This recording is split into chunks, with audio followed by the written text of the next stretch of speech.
Live from Utah's Wasatch Front, the pulse of the Mountain West, where the issues that shape your life meet the truth that sets you free.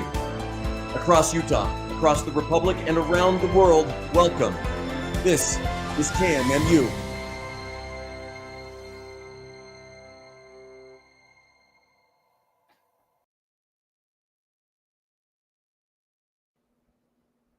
Okay, everybody, welcome to the Goud Crowd. I'm your host, Goud.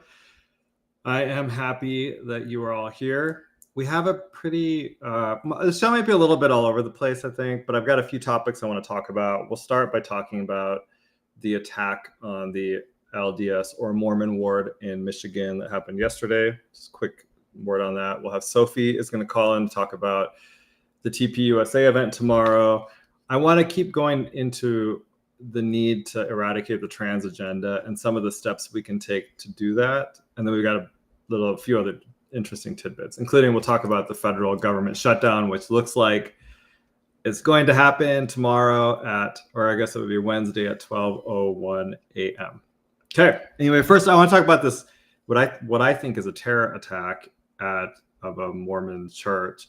And for those of you in Utah, I'm going to say Mormon because I don't think that people outside of Utah actually know what LDS is, or that people who used to be called Mormons prefer to be called LDS.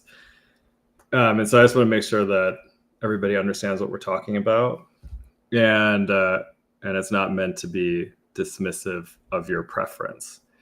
One thing I want to say though is horrible attack. So prayers out to all the families and also for the church that was affected, because that's a horrible thing. It shouldn't happen. You should be able to go to church and pray without having a threat of a terror attack from some psycho who's going to drive. So far the details are pretty bad. And one thing I want to say is, as well as I've noticed there online, there's at least some people that are trying to make a distinction between Christianity and Mormonism. And I understand that there's a dispute about this, but I don't think the time to be worrying about that is when there has been a terror attack on a Mormon church. And I also want to add that I think that the people that are attacking the Mormon church see them as Christians and think that they are the same types of Christians as everybody else. And so really, Christians, people who are Christians and people who are Mormons, and I'm not trying to make a distinction. All I'm saying is, like, just for the sake of this, have a common enemy. It's people that hate Christianity and are trying to destroy it. So I hope that people will kind of maybe get out of that. Let's sit in our little pens and complain about each other and realize that you have a common enemy here. The same people that attack the Mormons will have no problem attacking a Christian church as well. I don't see a distinction between the two. Now, I will say that I don't think we know enough about the shooter yet to fully understand his motivation or where he came from, except to know that it sounds like there was some anti-Mormonism, that he was at least driven by that. But I don't think we know enough about him, how he became like that, and how he became so radicalized that he wanted to go and drive his truck into a ward house, shoot people, and then light it on fire. There's a lot of questions that we need answers to. And the same thing, by the way, applies to the Charlie Kirk shooter. I still don't think we know enough about what happened there for us to just move on to the next thing. Like, we actually need a lot more information about what motivated that shooter. And the same thing with this shooter. We need a lot more information because there is something dark going on, and we need to kind of delve into what is causing people to go down this path. The second thing is, if you notice, there's a huge effort on the left to say that political violence is primarily a conservative issue. And what I want to say is that's absolutely, obviously false. And people who are conservative should reject that. One primary difference between the right and the left is that the right, we're not advocating for violence. when a horrible terrorist attack like that happens, you don't see people on the right saying, oh, it's a good thing. Oh, let's celebrate it. Let's make excuses for it. On the left, when they have attacks, they celebrate it. They make excuses for it. It is mainstream for them to believe that political violence is acceptable, and it is happening nationwide. In fact, I would just say the Democratic Party funds all of these left-wing what are terrorist attacks. So they have Antifa, they have their trans militias. They have all sorts of mechanisms to fund what is essentially an insurrection across the country to fight or bring down the federal government. And I do think that that's their ultimate goal. And it's always been the Democrats' ultimate goal. If you actually understand this, the Democrats were the party that started the Civil War. And they tried to make this argument, this has been going on for years, where they say, oh, everybody switched in the parties and we became the good guys. They've never, that was just some myth they made up. It's never been true. They've always been a party of insurrection, and they always will be. So let me just give you a couple examples of this. One of them is this. And so this is violence happened in New York City where a woman, so a leftist, attacked a pro-life activist. And you can see the photo here. The DA, the district attorney, dropped the lawsuit. This woman punches the pro-life activist in the face, and the district attorney has dropped the charges against the woman who attacked the pro-life activist, because this is what the left does everywhere that they have power. They do not charge their left-wing terrorists when they attack conservatives. And this has been widespread. This is just one example. I actually, in Chicago in 2015 or I think it was 2016, they tried to have a Trump rally. It happened, I think I talked about this before, it happened at my alma mater. I went to the University of Illinois at Chicago for undergrad. And there's that's like where the basketball team plays. I can't remember exactly what it was called. I want to say it was called the CCC, but I don't know what that stands for. It was basically like their indoor stadium. Well, they had to cancel it for security reasons. But everybody was already inside the rally. When they left, they got attacked. Trump supporters got attacked, viciously attacked, as they were leaving the event. Nobody got prosecuted. They didn't, like the left-wing nut jobs who run Chicago didn't prosecute their shock troops, and that's what those are, who attacked the Trump supporters, because the Democratic Party and their leftist billionaire donors, they support that type of terrorism against conservatives. And I wish people would understand that more. So when you have all these Democrats that come out, and in Utah they do this a lot. Oh, we don't support violence. Yeah, you do. I've seen it. You guys make excuses for it all the time. And if you're a part of that party, when they have been doing this now for 10 years, attacking Trump supporters, murdering them. There was a guy in Portland where Antifa just cold-blooded murdered him. This happened in 2020. No, like they made it seem like it wasn't a big deal. They didn't have an issue with it. The left did not have a problem with it. And that's a constant theme with the left, which is funded, and it's all funded by Democrats. So I just think people need to understand that. Like, they are the problem. They do foment violence. That's their entire agenda. Okay. Then you've got the whole, like these constant, these peaceful protests. Remember, they always said peaceful protests that are going on at the ICE facilities. And then you go watch the video. I saw the ones in Chicago. You have these psychos. They're standing in front of ICE vehicles and stopping them from movement.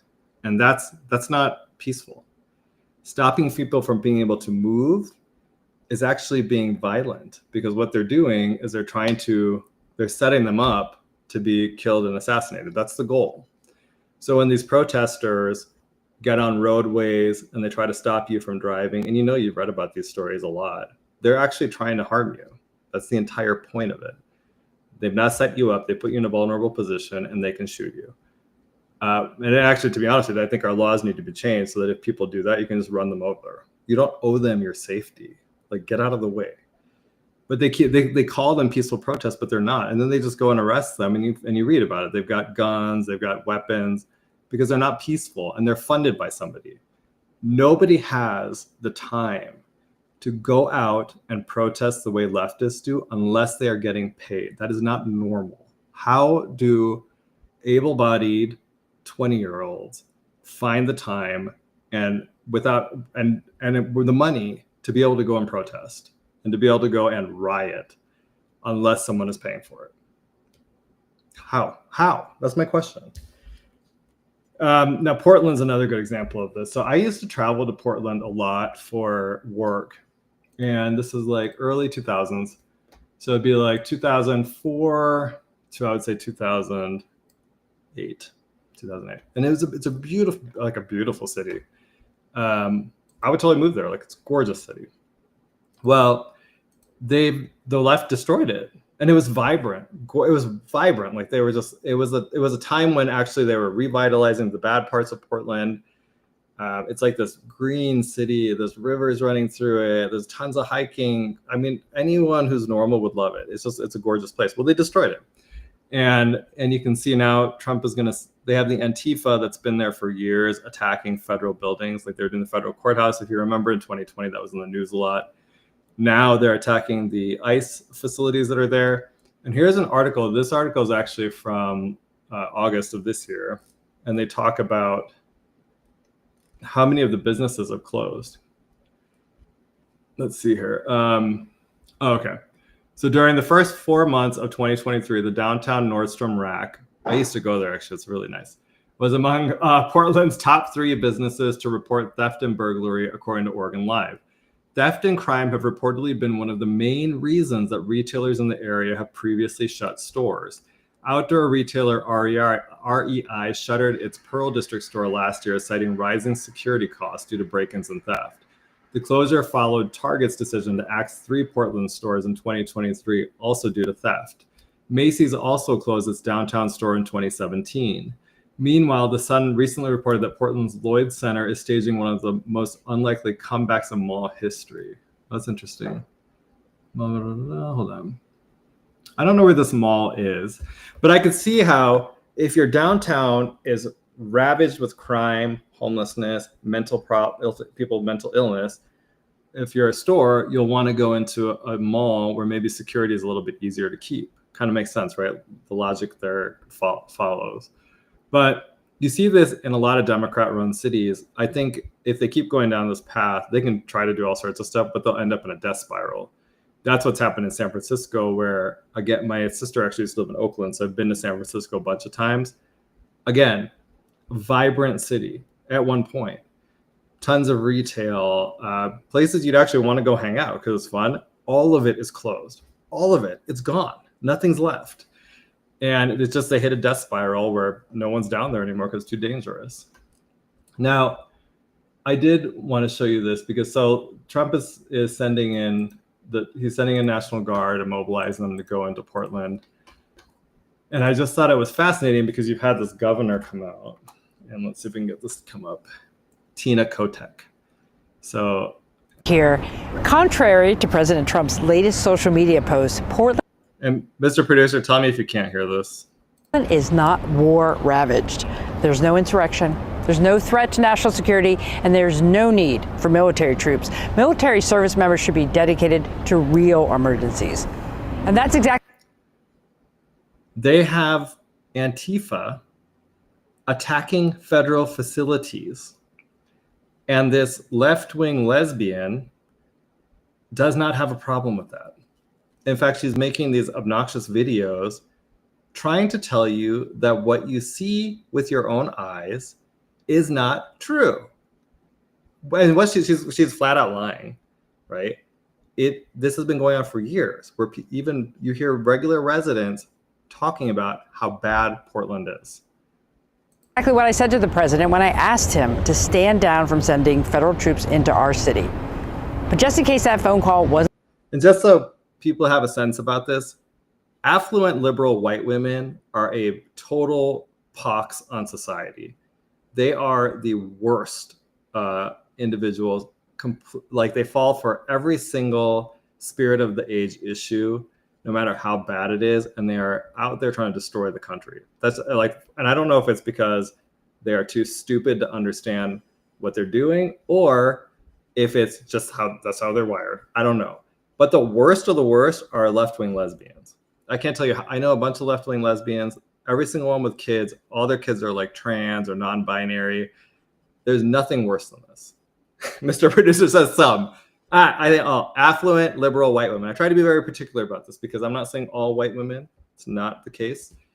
I think actually there's some, if you were in Utah, there are some white women that are some damn good warriors of the right who are fighting for the right things and out there trying to protect children and do all these things that we've been trying to do. I would never like say that they're bad. But this is a totally different category. This woman's just crazy. All right, let's finish our video here. Isn't enough. I thought I would take to the streets myself right here in downtown Portland. I mean, to give her some credit, though, she's got a younger wife, I think, or something. I'm standing just blocks away from the waterfront, overlooking the beautiful Willamette River. Portland City Hall, the federal courthouse, and dozens of shops. I noticed she's out during the day. Like, yeah, I'm sorry. And this is when Antifa's sleeping is when she's out. And restaurants here in the central city. We do have challenges here in Portland, in Oregon, and across the country. The cost of living is too high. We need to build more housing. That's because of their own policies, though. Democrats have been in charge of Oregon and Portland for years and years. And when I say they destroyed it, they completely destroyed it. That people can afford, and we need to always work on having the best schools possible. So let's keep the focus on the real problems, not the made up ones. The real problems are electing affluent liberal white women like that. The minute one of those shows up, you should be like, nope, don't care who the opponent is. I'm not voting for you. Okay. Anyway, that was my little rant on, these left-wing, these affluent white liberal women, because I'm just telling you, there's nothing more dangerous than that in the world. Let's bring, I believe Sophie is here, so let's bring her on. Hey, Sophie. How are you? Hi. How are you? I'm good. So welcome to the Goud Crowd. Thank you. Can you hear me well enough? I can hear you. You're a little bit blurry, but that's fine. Okay, sorry. It's okay. I'm actually outside of a restaurant right now, so I apologize. Well, thank you for taking a break from your food. Yes. Hopefully I have nothing in my teeth, but I will do my best. All right, tell us about the TPUSA event tomorrow. Okay, so it's tomorrow at USU, and it starts at 6 p.m. And what's fascinating about that event tomorrow is that Spencer Cox has been invited to be one of the panelists or speakers. So that's fascinating. It's an interesting lineup because you have from Utah, you've got Spencer Cox, you have Mike Lee, who, whatever, and then Jason Chaffetz. That's a really interesting choice. Yeah, you have any comments on that? Goud, can you hear me? Yeah, I can hear you. Did you hear me? What I just said? Uh-oh. Did we lose Sophie? This is the dangers of calling in from a restaurant. Well, let's see if she'll call back. Let's go. Oh, she's back. Okay, hold on. So sorry. I apologize. My phone is blowing up. Oh, you gotta tell people, don't text me while I'm on the Goud Crowd. Yes. Okay. Exactly. I just said, I think the lineup here from Utah is interesting, right? Because it's Cox, Mike Lee, and then Jason Chaffetz. I guess, what are your thoughts on that? So for me personally, like when Mike Lee came out and endorsed Spencer Cox, I felt like that was an absolute betrayal of Utahns. And then when all of the election abnormalities and signature abnormalities, and he still stuck by his endorsement, felt like that was another betrayal. So I'm kind of looking at tomorrow like this litmus test if I am going to permanently label Mike Lee as a traitor to Utahns or if I'm going to give him a chance.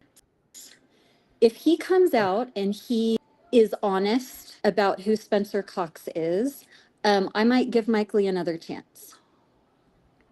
Okay, interesting. I thought I saw online that there will be an opportunity to ask questions. Yes. Okay, and so maybe tell us, are there questions that you would ask Spencer Cox if you have a chance to ask them, or maybe people around you want to ask Spencer Cox? Yeah, I think one of the main ones is I would ask, are you ready to admit and acknowledge that Utah is a sanctuary state? Or are you going to continue to lie to the people of Utah? Are you going to admit that you did not get your signatures and you are an illegitimate governor? That was my other one. Okay. And there's just so many we could go down the list. Like, do you still stand by DEI or are you just pretending that you don't stand by DEI? So, You know, all of those fun ones. yeah, I'd like to know more about his relationship with Troy Williams. How often do you meet him? Well, now, do you know what I would love to know? Like, you know that I got this grandma request, right? I got this text message between Troy Williams and Spencer Cox right in the like heart of the time that the transgender sports bill was being negotiated. Yeah. And what I found so interesting was like the absolute fight I had to put up to get that one little text. And it was months. It was a Yes. months long process because Spencer Cox's chief of staff is his records officer. So he gets to decide whether I get that text or not. Anyway, long story short, I finally fought it enough and I got it back. And when I got it back, I saw the heart emojis between those two. I was like, oh, that is why they did not want me to get this. I understand now. Yes. Oh my God, that is so okay. I didn't realize that because that's an amazing. Did you know that text message existed when you were going through that process? No, I just knew that because of the absolute affinity and affection between Spencer Cox and Troy Williams, and I knew that nothing happens up at the Capitol without Troy Williams allowing it. I knew that there had to be communications during that time, but I could have never guessed that there were heart emojis involved. But when I found that out, I was like, oh, okay, got it. Oh, that's amazing. Okay. I was gonna say we have the T-shirt up, Yes. and I want maybe tell us about. I think are you going to be there tomorrow at the event? I am. Okay. Yeah. And maybe tell us where people can find you and what you're planning to do. Okay, so I'm planning to be there around 3 p.m. And I imagine that I'm going to be as close to the entrance as possible with these shirts. There's 210 of them. And I don't want to take any credit for these shirts. I did not make them. I did not have the idea. Someone reached out to me and asked if I would be willing to promote the shirts. So that's my only role and handing them out tomorrow. The genius was not me. And then there will be several people with signs with the same text messages on their signs around where I'm going to be. Okay, that's awesome. That's gonna be so fun. Okay, how much are the T-shirts? So they're $20, and that literally that's at cost. So. Okay, got it. Well, I would like to buy one. Yes. So I will Venmo you money I will set aside one. That T-shirt's amazing. I won't be able to. I don't think I'll make it tomorrow, but I at least want to get one of these T-shirts because this will be fun to wear at the gym and stuff. Everywhere, Goud, everywhere. Yes. Okay. Any other kind of thoughts on this? You know, just the last thing, and I hope this isn't like morbid or anything like that. I find it fascinating that like Jason Chaffetz has been nowhere to be seen in the state of Utah for years. And all of a sudden, like he's at this Charlie Kirk event. And then all of a sudden, before I'm even off the campus after the murder. He's at a Fox. He's in a Fox interview about it. And then Oh, wow. he's at this event. So it's just so crazy how like the Utah establishment works. It's just crazy. It's They're like very calculated. they're They're very, I very mean, they're, yeah. calculated. Yeah, it's Yeah. like he's been anointed by the establishment, so then he has everything rolled out for him. Yeah. Oh, hey, I have one more question for you, but Mr. Producer says if you could hold the camera a little bit further away because you're a little bouncy, Sorry. I guess. No, you're good. Oh, Yeah. The I know tonight Phil is going to have a Spaces to talk about updates on the Charlie Kirk investigation. I think it's at 8:00, right? So it is actually 6:00 our time. It's 8:00 Oh. Eastern time. And Gout, that's what I just wanted to bring up. Apparently, that's why my phone is blowing up. Like I literally cannot keep up with. So apparently today, Candace Owens, I love her. I love that she's asking questions. Like I love that. Yeah. But she made some very, very um leading suspicious comments about Phil that are like comical and ridiculous and totally untrue. And so I believe that tonight's I mean, Phil will answer every single question that anyone asks him, but Yeah. I do believe on that X that will be addressed. Oh, okay. Okay, cool. I haven't watched that show yet. I do listen to her shows. I think they tend to be well done. But I will say on this issue, she's been going down this rabbit hole of with that family and these like this connection. There's something like piping or something that she's been obsessed with, and I was like, I think I'm not seeing what you're saying. But I live here. Yeah. So. And I have to be honest, like when the Charlie Kirk thing happened, and like weird coincidence after weird coincidence happened, it was like unreal. Like involving Phil, involving his family, like it was the weirdest thing. So I just want to put that out there. Oh. You're getting a little choppy on me, Sophie. Sorry. All right. You're a little choppy. So I think, oh, now you just got cleared up. Okay. Okay. What did you just say? So I just wanted to say, like, when that whole Charlie Kirk thing happened, and it was like weird coincidence after weird coincidence, like Phil is there. Like, I understand that people want to know. Like, we were weirded out by the coincidences. I was there at the shooting, you know, and there were all types of weird coincidences involving so many people. I love Candace's work. I'm so grateful someone's asking the questions, but at the same time, like, let people like face their accusers, right? Like, bring Phil Lyman onto your show. Bring Phil and he'll answer every single question you have. Anyway, those are my 2 cents. Okay. Well, thanks a lot for calling in. We appreciate it. No, thank you so much. Have a good night. Oh, and where can people find you? Just in case if they want to message you about a t-shirt or something like that. Yeah. So I'm taking private messages on my X account. It's just Sophie Anderson, Sophie, and then Anderson, SON. Okay. Great. Thanks, Awesome. Sophie. Thanks, Goud. See you later. Yep. Bye. Okay. Let's see here. Okay. Well, so yeah, I saw some comments of people wanting t-shirts. If you want a t-shirt, reach out to Sophie. You can also go buy them, I think, at the event itself. So that's also an option. It's a cool little t-shirt. I don't know who came up with that, but I like the design.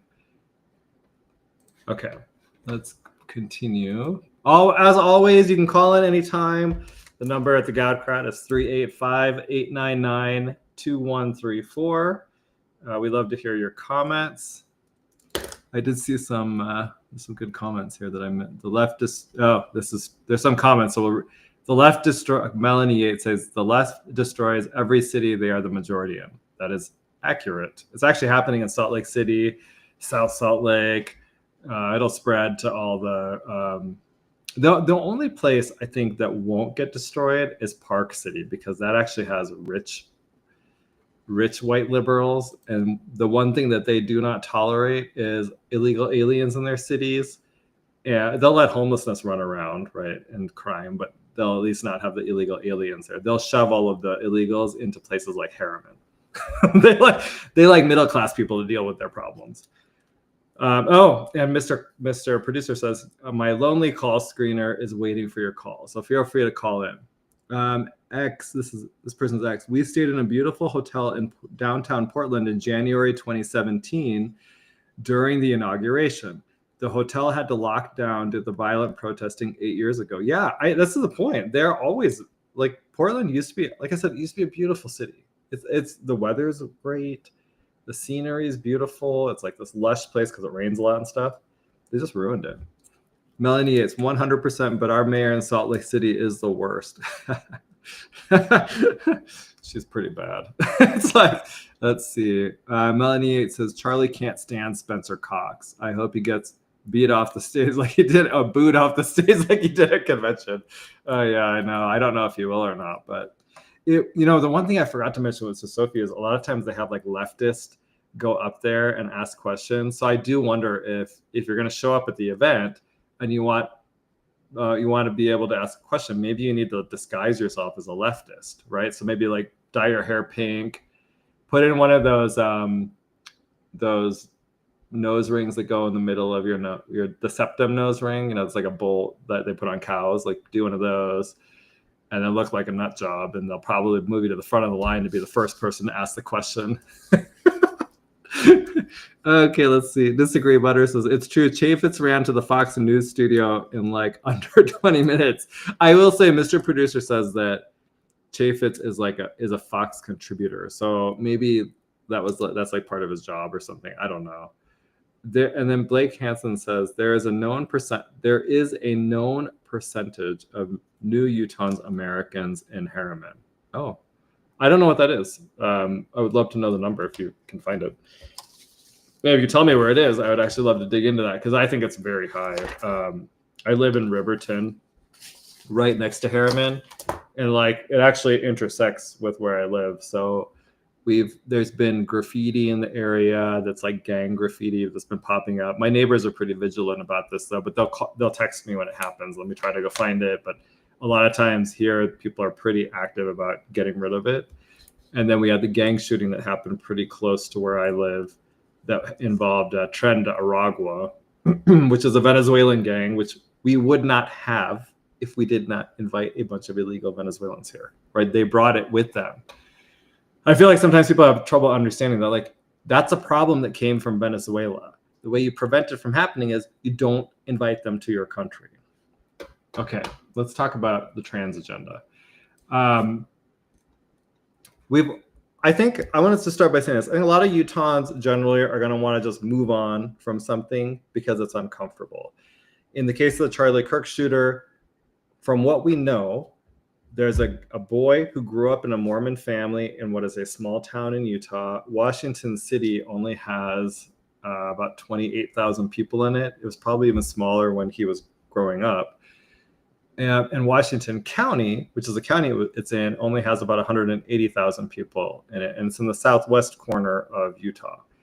So it has hours of drive time between that and Salt Lake County, which is really the epicenter of everything left wing comes out of Salt Lake County, we're the problem in the state. And so what is if you want to call in, it's 385-899-2134. And it's on, if you're watching, you can see it's written on the screen as well, but feel free to call in. The call screener will talk to you and put you through. So like there's this huge distance, right? And the family that he comes out of looks like, for me at least, it looks like your typical Mormon family. nothing unusual. And so what I'd like to talk about though is we shouldn't just move on from this. We need to know everything that happened that caused this kid to get radicalized, because it's my theory that, or my thinking that this could really happen anywhere in Utah if it happened in a smaller town like that. And so we want to understand it better so we can prevent it from happening again. It's not a question of blaming anyone. It's about saying we don't want this type of stuff happening here. But I think a big part of this is the trans agenda itself. That kid wasn't trans. I think he's gay. That's my suspicion on this. But that he became what is commonly known as a tranny chaser.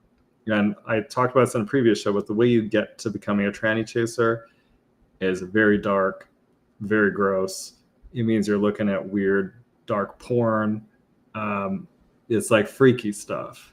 And you have to like retrain your brain, because nobody is naturally attracted to a tranny. Gays like me are attracted to men, like actual men, and lesbians are attracted to women, actual women. And so obviously heterosexuals are attracted to the opposite sex.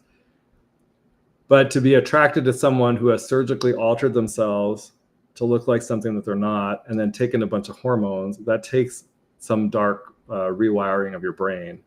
That only happens, right? Oh, okay. Yep. Put her through. Let's hear what she's got to say. We got a call. I'd like to hear from callers. Go ahead. You're on the air. Oh, I didn't know I was going to be on the air.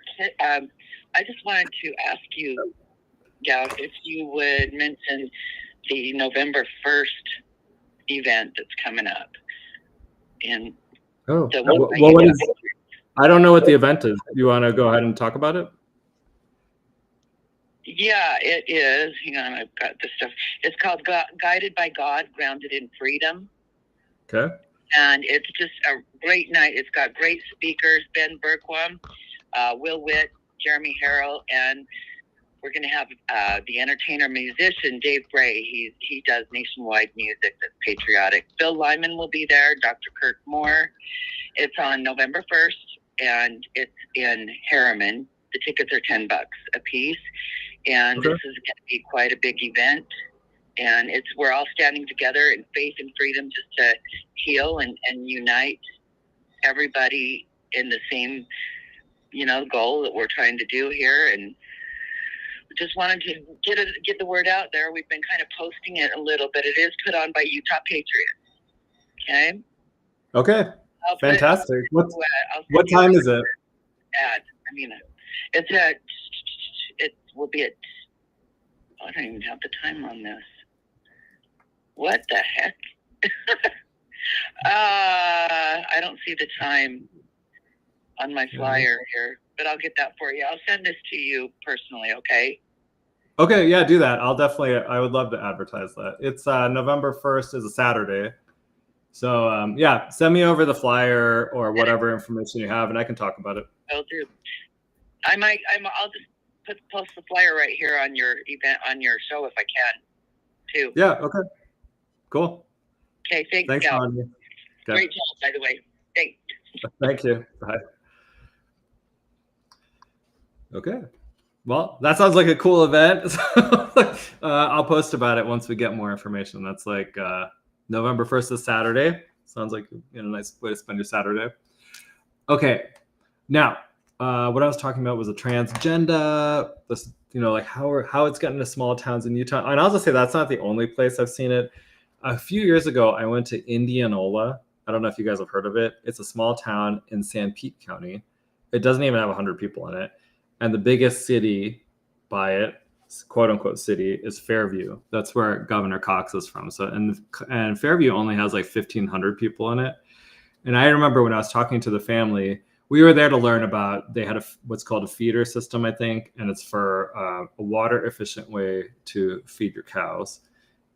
So not really topical here, but the family was telling me that there were trans issues at the school that their children went to in rural Utah. So, and I remember at the time I was shocked. I was like, how is this possible? That in tiny town like this, or even Fairview, which only has 1,500 people, that you have the trans agenda or kids that have gender dysphoria out here. You shouldn't have it out here at all. Like, I understand why we have it in Riverton, right? It's like it's closer to a big city. A lot of the stuff that's coming out of Salt Lake City kind of bleeds over here. Equality Utah is probably very active in this whole county. And all of those cultural things that push the transgenderism onto children and normalize it happens here. But a small town like that, you should be able to protect your kids from it. And they're not. They weren't able to. And I was shocked by it. But it shows you that because of bad leadership in the state, and I'm talking about elected leadership, this has been, the trans agenda has been spread throughout the state, and it's been implemented in schools, culturally, just everywhere. It's everywhere you go. It's gross, but and it's unnatural, and I don't know why it's there. But let me just kind of break this down just a little bit so people understand it. When I say, first of all, like when I say the trans agenda, what I mean is all of these different policies and all these different policies that are intended to normalize transgenderism to your children. It's something very specific. And the reason, just on the most basic front, what it's doing is it's anti-God, it's anti-religion, because, you know, like, at least I believe, I think a lot of you believe, that we are made in the image of God, and that includes our sex. And so if you're running around telling people that they can change their sex, you're actually telling them they can change the way that God created them and present themselves as something completely different and alien to God's plan and God's creation.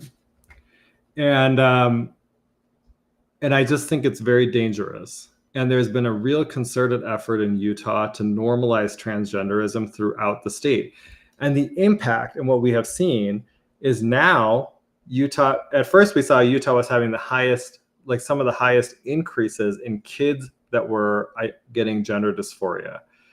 So, and typically kids who get gender dysphoria, they have all sorts of other problems. Like they have depression, they have anxiety, a lot of them are autistic.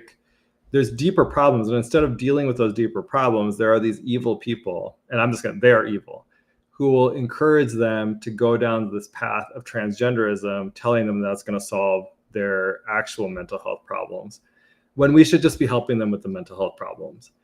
But so we first had the highest increase, and now we have one of the highest rates of transgenderism for children in the country. And I think that's because of a concerted effort by people in power to push it. And that would include the Equality Utah piece of this. So earlier you heard Sophie talking about how nothing gets approved in our capital unless Troy Williams, who is the executive director of Equality Utah and commonly known as Utah's first gentleman. Something so you understand how powerful he is. And unless he approves of it. And the reason why he has that much power is because the billionaires who fund the politicians support him. They force politicians to go and meet with him. And they have certain elected Republicans who also promote him, including Governor Cox. So in a supermajority, so we have a Republican governor, we have a supermajority Republican legislature. Equality Utah should have no power here at all. They shouldn't even, like, there should be no one meeting with them. Who cares? You're like, Republican voters aren't like, hey, you know what my number one priority is? Transgenderism. Promoting transgenderism everywhere, making sure transgenders are all over the place. There's no Republican voters saying that. Well, there's one, Les Carpenter. You look that up if you want to know who that is. She's really pro transgender stuff. But most of us are not doing that. And so for Republican legislators and a Republican governor to want to meet with Troy Williams and Equality Utah, that's being pushed by their donors. And unfortunately, the Democrats, and I give them credit on this, I don't like their agenda, and I think they're fomenting an insurrection, but I do give them credit that they tend to elect people who are true believers in their causes. And so those people, they don't care about losing elections. They are there to actually make the changes that their voters want. Our people that we elect, We elect people who want to go there to make a name for themselves and create a career in politics and do what their donors want. They never get anything done. They're completely useless. And so that's where we fail. And one of the failures is now we have Equality Utah running around the Capitol, making sure that the trans agenda is being promoted to your children, because most of the people that run Equality Utah don't have kids. Like Troy doesn't have kids. He has like this tranny that runs around. Olivia Jaramillo, he doesn't have kids. He's pretending to be a woman. And there's a bunch of people there, no children. But what they were doing is they're promoting the transgender agenda to your children, because that's their future. So another point about this, though, is the people who to transition generally feel a need to promote that to their lifestyle to other people. And I'll make a distinction for you between gays and transgenders. And I'm going to make this because I think a lot of people think when I talk about this that, oh, gays are the same way. And it's really not the case. There's been a little bit of a change on this because, again, gays tend to be a little bit more lefty, and they do fall for some of this agenda. I will say before maybe Obama was in office, the gay quote unquote agenda was more that we just want these equal rights, and then we want you to leave us alone. I just want to be able to live my life. It's changed a little bit, and we need to get back to that, because at this point we have all the rights we need. And I would just tell my fellow gays, like, that's it. We don't need anything. Just live your life. Nobody cares. With the trans piece, though, what happens is they feel the need to promote it because it's a mental illness. And the only way they can get more people to become trans and justify what they've done to themselves, that's part of what's going on, is by promoting it, normalizing it, and getting more people to become trans. So you'll see a lot of transgenders, they like to teach students and work in, they want to work in schools, and they want to be teachers. They want to teach your kids. And then what happens is you'll have a man in a dress being your child's teacher and forcing your children to use his preferred pronouns. And that's why I have said that we need to actually make it so you can fire any transgenders that are teachers or really in any industry where they're primarily aimed at children. I do not think we should allow people who have mental health problems like that to go and interact with children and promote their lifestyle, their agenda to your children. Okay, so let me see here. So I posted the other day about this, and let me just show you this. So in 2015, Utah amended the Utah Anti-Discrimination Act to add gender identity and sexual orientation. So they did both at the same time. This was called the Utah Compromise. And the church actually supported what happened here, because in addition to adding gender identity and sexual orientation, so now what this did is in state law, it made it so you cannot discriminate against somebody for being gay or straight, right? It could be either way, or for being trans in employment or housing. In exchange for that, they added a provision protecting your religious liberty with employers, meaning that you could have beliefs, personal beliefs, and you could promote your personal beliefs outside of work without your employer trying. And if your employer tried to fire you, that would be illegal. Like, they can't discriminate against you for those viewpoints. They still do it, but they're not supposed to. This was supported by the church and the church leadership at the time. And I want to make sure clear, I'm not criticizing the church for that support. I don't, this was in 2015. I don't know that in 2015, when I think back to that time, if we had a sense that transgenderism was going to be what it is today, right? I think it was like, maybe at the time you thought, oh, there's like 5 trannies this impacts.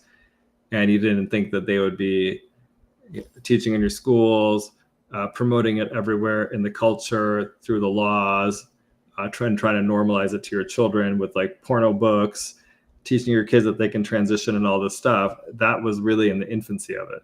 Now, the lesson I think for everyone to learn, including myself, is we have to think like 10 steps ahead of the left.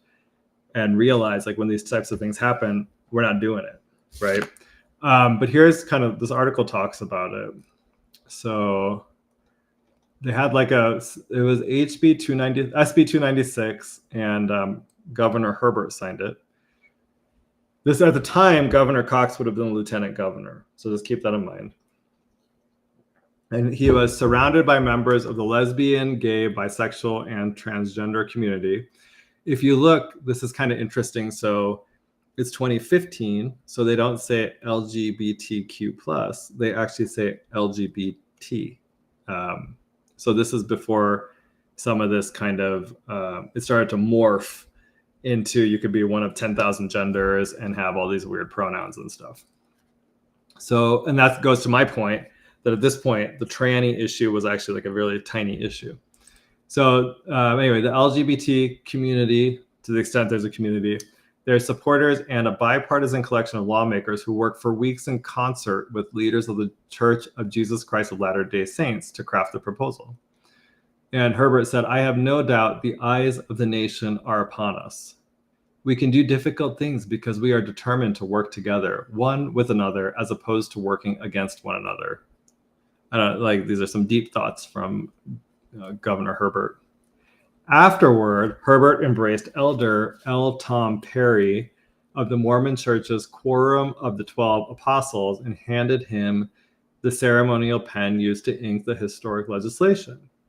And that's interesting because I can't think of a lot of, so I've only been here since 2020, but I can't think of a lot of examples. I can't believe someone's ringing my doorbell.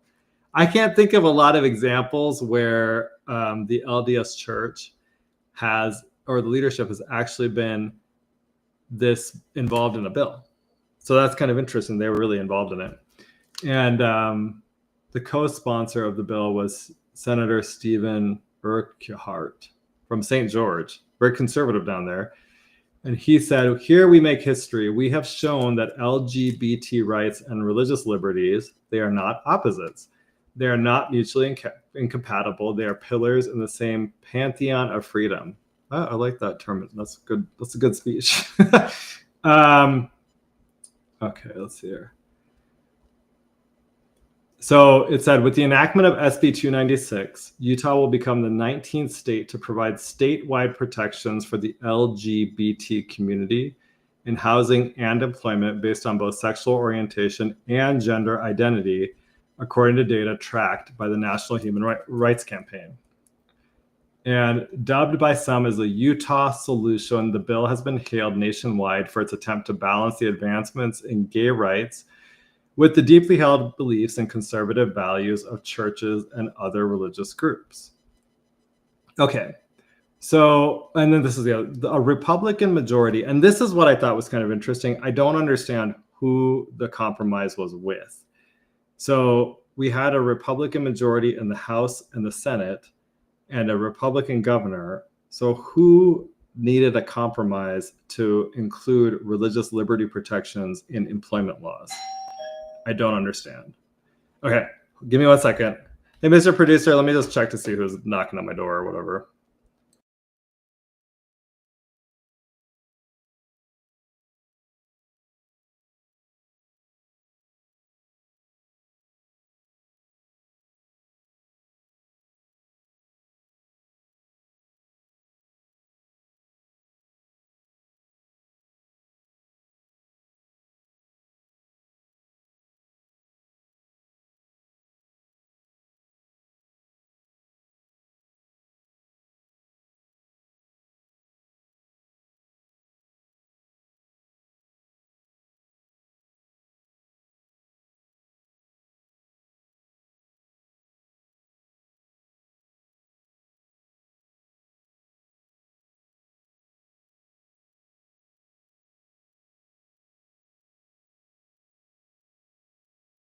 Oh, sorry about that. Anyway, awkward.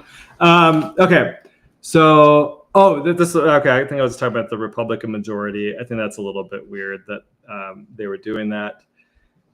And then it just says under SB 296, existing anti-discrimination laws for housing and employment will be amended to include sexual orientation and gender identity and clarify exemptions for religious institutions and provide protections for religious expression. So again, Republican majority, they came up with this weird compromise. I don't understand it. The church at the time approved this. And I'm just going to point out, the gender identity piece, I don't know what options they were provided. So, like, for example, did the legislature say to them, you can put sexual orientation in there, or you can put gender identity, or we'll put both. It's up to you guys. How do you want to compromise? Or did they say, hey, here's the compromise we came up with a bunch of left-wing groups. Are you guys okay with it? I don't know what happened. And one other thing I'll say is they did recently file a brief, the church did, and I think it actually opposes the whole gender identity concept. I need to read the brief. I haven't gotten a chance to. So I think what I have said is actually fully supported by the church, that we need to, my point here is we need to now amend the Utah Anti-Discrimination Act to remove gender identity. That's the next step. And the reason we need to do this is so that we can then go in, because right now with this law in place, if somebody who is transgender applies for a job as a teacher, you can't discriminate against them for being transgender. You could do it for other reasons. You can not hire them because they suck, but let's say they're fully qualified, then you wouldn't be able to say, hey, look, you're transgender. We don't want that around kids, so we're not going to hire you. That would be illegal. So we need to amend the Utah Anti-Discrimination Act and remove gender identity from it.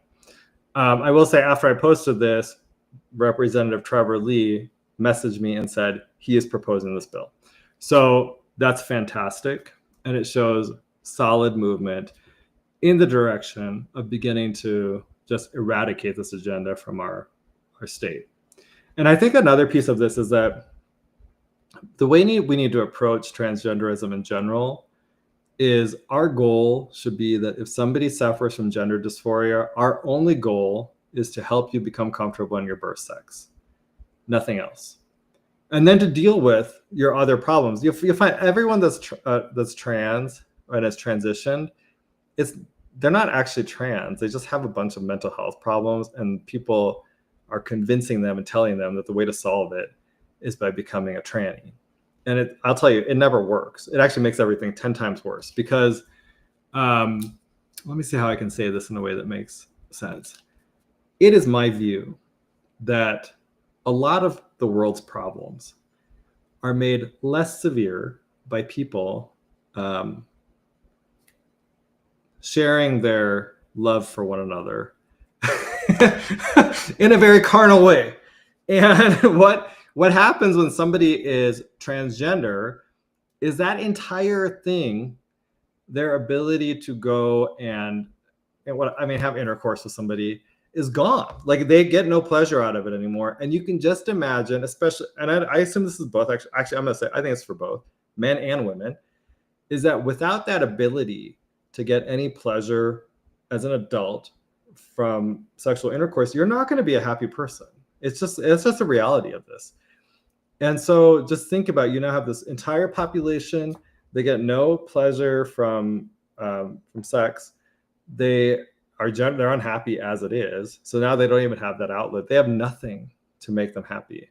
So transitioning is not a good thing. It never is. And then I think a lot of Utahns kind of struggle with this because you want to be nice to people. And sometimes I think it's like toxically nice. And what I mean is, you see somebody like that and you participate in their delusions because you think that's being nice to them. It's my view that it's never nice to tell someone that they were born in the wrong sex, or that God made them the wrong way, and that there's something wrong with their body. I think it's a horrible thing to say to somebody. And so I think we need to retrain ourselves to realize the nice thing to do to someone who's suffering from gender dysphoria is to help them get comfortable in their birth sex, to make them understand that, like, the body you're given by God is a beautiful thing. Enjoy it. It's all you got. And you're not going to be able to change it anyway, so why bother? Let's focus on, if you're having a problem, let's help you actually solve the real problem and not trying to mask it by getting pulled down into this transgender path. Okay. So anyway, so the first bill that we need to see is, like I said, amending the Utah Anti-Discrimination Act to get rid of gender identity. Now, it won't fully solve the problem because Title VII, which is a federal law, has been misinterpreted by the U.S. Supreme Court, and they did this opinion. Judge Gorsuch, who's a libertarian, so sometimes he gets stuff like really wrong, where he said sex in Title VII includes gender identity. And it was very clear that that is not the case, that when Congress wrote that law, that transgenderism was not even on the radar. And so Congress and our congressional delegation needs to step up and make clear that Title VII does not cover gender identity. That's the second step, because until that happens, I don't think you'd be able to actually fire teachers who are transgender. And there are teachers who are transgender in Utah. So I have confirmation on that. My goal is we need to get them all out of the classrooms. Like, again, transgenders should not be teaching children. Okay. The next one that we also need to do is we need to revisit HB 257. HB 257 was a bill passed in 2024 that was another compromise that was come up with. Kira Birkeland did that one. I'll just be honest here, she's out of the legislature, big old drama queen, has a real problem with telling the truth. She's a very dishonest person. But on that bill, because she was not actually as brave as she puts a face on. Her face is, I'm a woman, hear me roar. And then she couldn't even get a categorical ban on men going into women's locker rooms and women's bathrooms. So we got this weird compromise where men can still go into women's bathrooms as long as they don't cause alarm. So that's like that's open season.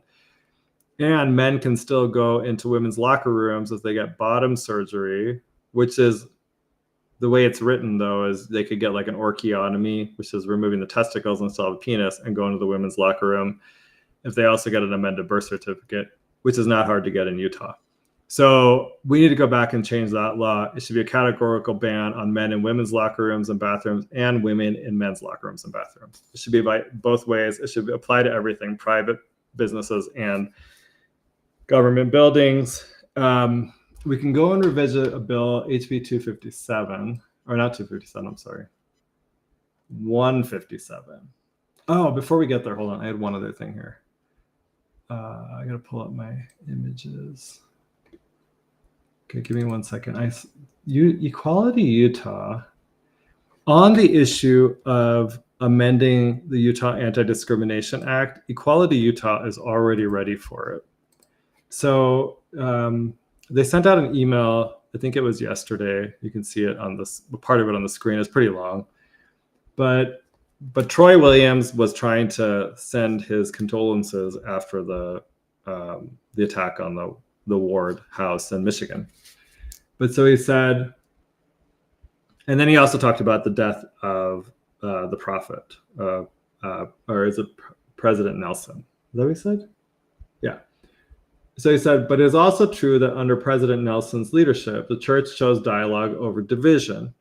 As president of the Quorum of the 12 Apostles, he supported the Utah Compromise. That's what I just talked about with adding gender identity and sexual orientation to the Utah Anti-Discrimination Act, securing both housing and employment protections for LGBTQ Utahns while also recognizing common sense safeguards for religious liberty.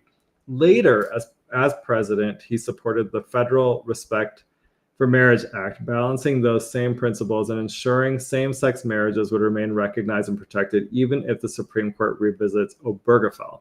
So Troy is trying to set this up like he supported the addition of gender identity to the Utah Anti-Discrimination Act. The problem is we don't know the full background there, and I don't know if that's actually accurate.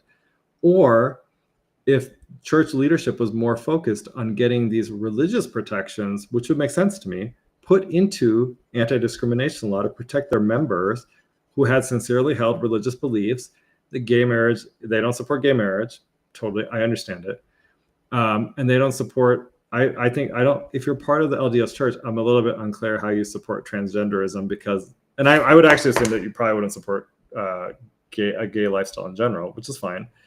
But transgenderism goes right against the Family Proclamation, which says that your gender is eternal. So I don't really understand that. It's a little bit puzzling to me, but I do think they're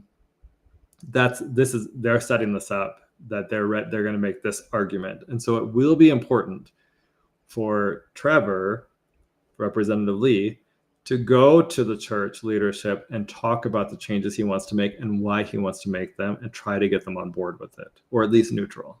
That would be really helpful to getting this passed. Because what you don't want is for the weak Republicans to find excuses as to why they don't need to support his change. Okay, then I want HB 157. Now this is a bill.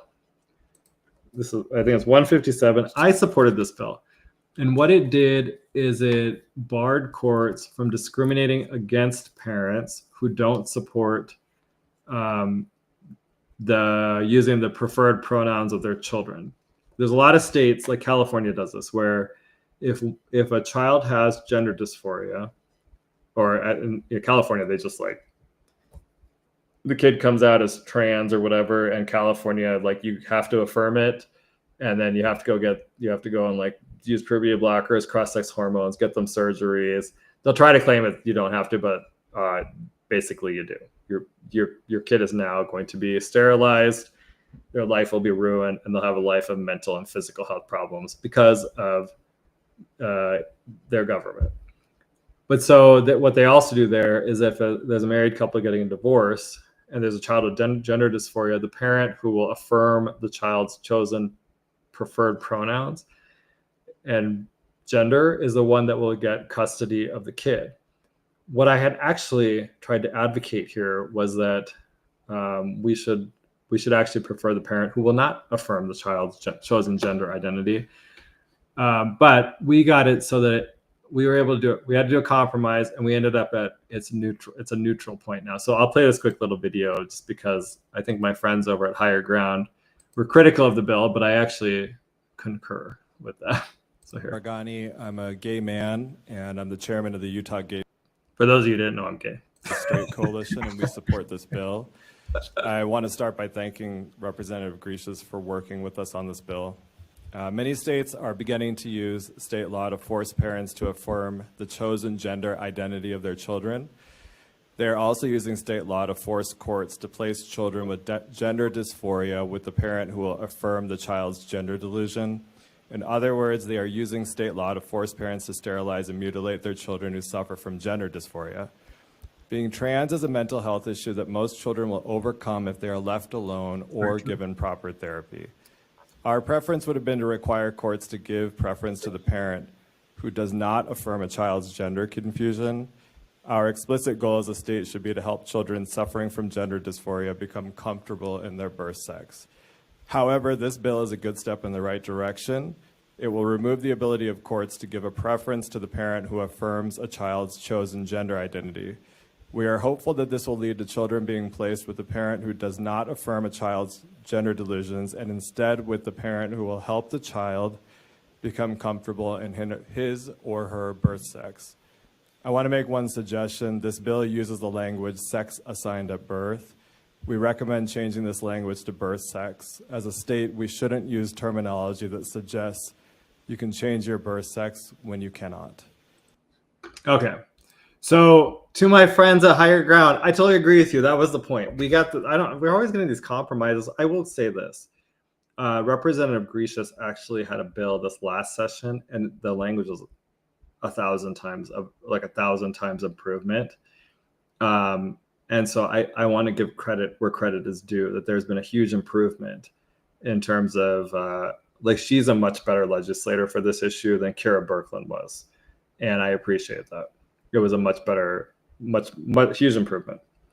So that's another bill we need, but we do need to, we need to go revisit this bill now and make it so the preference is that if parents are getting divorced and one parent, and they have a child who has gender dysphoria, and one parent will go with the preferred pronouns, and one parent is trying to make the kid help the kid become comfortable in their birth sex, our preference should be to put the kid with the parent who will help the child be comfortable in their birth sex.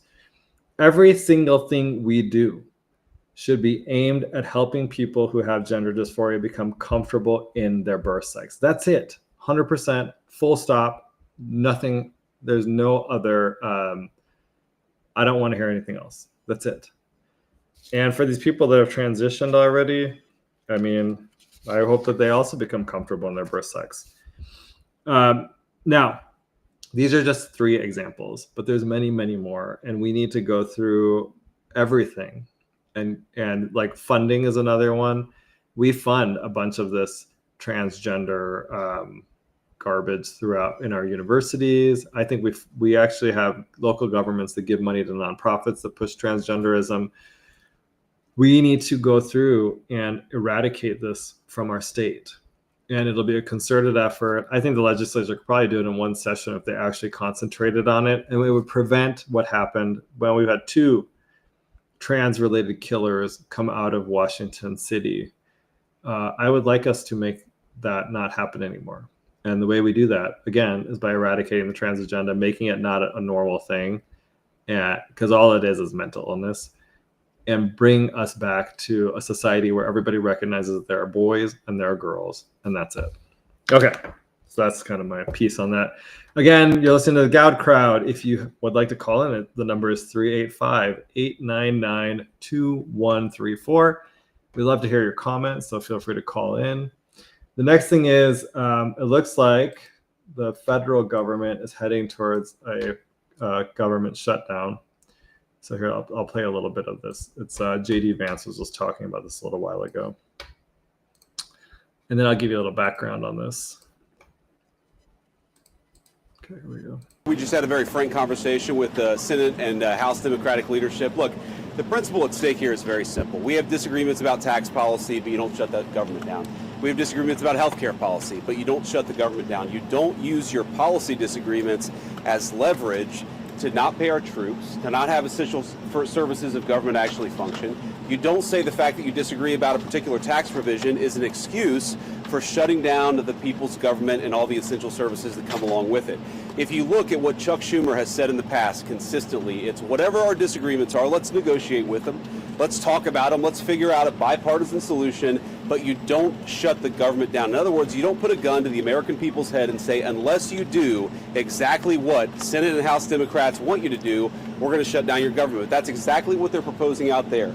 Now, we have to remember, they're very frustrated. They say that they're very frustrated about the fact that this negotiation has not taken place until today. But if you look at the original thing they did with this negotiation, it was a $1.5 trillion spending package, basically saying to the American people, we want to give massive amounts of money, hundreds of billions of dollars to illegal aliens for their health care, while Americans are struggling to pay their health care bills. That was their initial foray into this negotiation. We thought it was absurd. We told them it was absurd, and now they come in here saying that if you don't give us everything that we want, we're going to shut down the government. We think that's preposterous. We think it's totally unacceptable, and we think the American people are going to suffer because these guys won't do the right thing. Now, okay. Yeah, so their proposal's nuts, right? The reporting has been that the Democrats, first of all, it's $1.5 trillion. The federal government spends like $7 trillion a year, which is, the whole thing's absurd. But just to put that into perspective, that's a tiny portion of the total budget. So calling it a government shutdown is actually not appropriate. It's really a partial, it's really called a partial lapse in appropriations, but it's a partial government shutdown. Now, their proposals have been absurd because the Democrats' main issues are transgenderism, transing as many of your kids as possible, and then illegal aliens who they have brought in. I mean, we literally have 40 to 50 million illegals in the U.S. I guess it's down by 2 million, which is great, but we still have 48 million to go. And they're even, we're told all the time that they do jobs that we don't want, but then we learned this week that the superintendent of Des Moines schools was making $300,000 and is an illegal alien. And I guess I didn't realize that Americans don't want to do jobs like that. But I think plenty of Americans would take a $300,000 government job to be a superintendent of a school district. Like, I mean, they brought them in because they do register them to vote, even though they'll say that they don't, and they'll vote Democrat. That's all. I think that's all this is a bottom line. And for Republicans, a lot of them support illegal aliens because it gives cheap labor to their big donors. It's pathetic. And that's why Trump is generally represents something different. He's more populist. He's more with the people. Although even I think this on this issue sometimes he's a little wishy-washy. And I don't know if it's just like people talk to him and he gets convinced one way or another and whatnot. And I'm just like, I want every single illegal alien deported. I don't care about your stupid sob story. I don't care how long you've been here. Get out. You've used my country long enough. You've abused our people. You've stolen jobs from Americans. You're committing crimes on Americans. You're stealing our money. You're stealing our identities. You're voting in our elections. Get the F out. Go home. If you're so great, go home and fix your country. That's the answer. I don't want to legalize you. I don't care what alleged contributions you've made. You are a burden on Americans, and you need to leave. And you should really do it voluntarily because you've already abused us long enough. Like, get out. But whatever. In Utah, I think people have a weakness for this because I've talked about this before. When I ran for the state house in 2024, I had people here telling me in some of the schools in Harriman, there's a huge percentage of non-English speaking kids in schools. I would think that the parents would be upset by that because a lot of resources now have to go to these non-English speaking kids who are here illegally, and they're taking away resources from your kids. But instead of that, what I got from parents is stuff like, oh, it's so great they're adding all this culture. We're so excited our kids get exposed to a different culture. I was like, you might be the worst parents in the world because your poor kids are not going to get an education and you don't even care. You've given yourself some stupid excuse about culture. What about your own culture? What about American culture? Does that matter to anybody?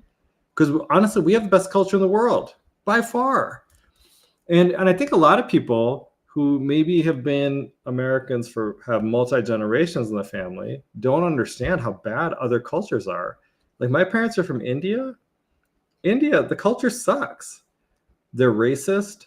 I mean, let me just put, Indians come to the US and then they are racist against Black people. It's so offensive. And in India itself, they're racist against dark Indians. So like someone like me, I go there and they think, oh, you're dark skinned, you're ugly, and you shouldn't be able to get a good job. I mean, that's how bad that culture is. They throw trash all over the place. Like if you go to India, the inside of their house will be clean. But then when they're outside, they just throw trash on the ground because they have that little regard for the environment and just keeping it clean. And I'm not even talking about pollution, like smoke and stuff. I'm talking about like your personal ability to keep things clean. They don't even do that. They don't bother. And there's all sorts of disrespectful parts of the culture that are just horrible. And that's why I don't understand why people think these foreign cultures are better than the US. It's almost like you just don't understand. Obviously, American culture is better. That's why everyone wants to come here. It's 1,000 times better. There is no comparison. Okay, let me just say this though. His messaging is good. That's aimed at normies who don't understand that really most of the government's going to stay open. And I used to work for the federal government. I worked in an agency, and actually we had a shutdown while I was there. And or did we have the shutdown? Or I think in preparation for a shutdown, I had to draft a memo talking about what we could keep open and what we couldn't at the agency level. And then, they would filter this up towards OMB, and then they'd come back and say, okay, here's what you're going to keep open and things like that. There's a guy on, I think Trump actually has a plan for this shutdown, which looks like we're barreling towards it. And I think one of the biggest lessons I got when I went through and drafted that memo is there's a massive amount of discretion that the president has during a shutdown. And what Democrats typically do is they try to cause as much pain as possible to voters during a shutdown because they want the government funded. Most of the employees in the federal government are rabid Democrats. Like when I worked in DC, I would say 90% of the people I worked for or worked with were Democrats. And some percentage of them were rabid psychos who will do anything for the Democrat Party. And they don't. And the thing that people never understand about this is, if you remember back under Obama, this Lois Lerner woman at the IRS targeted conservative groups when they applied for nonprofit status.